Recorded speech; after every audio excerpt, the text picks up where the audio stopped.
ఎన్టీఆర్ స్ఫూర్తిగా నీతి నిజాయితీలతో రాజకీయాలు చేస్తున్నానని ఖమ్మం బీఆర్ఎస్ ఎంపీ అభ్యర్థి నామా నాగేశ్వరరావు అన్నారు. ఎన్నికల ప్రచారంలో భాగంగా టీడీపీ జిల్లా కార్యాలయాన్ని సందర్శించిన నామా ఎన్టీఆర్ విగ్రహానికి పూలమాలలేసి నివాళులర్పించారు. జిల్లా టీడీపీ అధ్యక్షులు రామనాథం నామా నాగేశ్వరరావును శాల్వలతో సన్మానించారు. పార్లమెంట్లో ఎన్టీఆర్ విగ్రహాన్ని పెట్టే విధంగా కృషి చేసి విగ్రహం పెట్టించారన్న నామా జిల్లా ప్రజలకు చేసిన సేవలు, జరిగిన అభివృద్ధి గమనించి రానున్న ఎన్నికల్లో తనకు మద్దతిస్తే జిల్లా ప్రజలకు సమస్యలకు అండగా ఉంటారని హామీ ఇచ్చారు. ఇక్కడికి రాగానే పాత స్మృతులన్నీ కూడా గుర్తొస్తున్నాయి, పాత రోజులన్నీ కూడా గుర్తొస్తున్నాయి.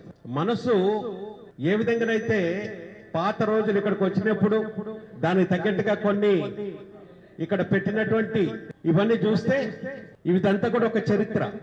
ఎన్టీ రామారావు గారి విగ్రహం పార్లమెంట్ లో పెట్టాలని నేను ఆ రోజున పార్లమెంటరీ పార్టీ లీడర్గా ఉన్నప్పుడే నాకు అవకాశం వచ్చింది.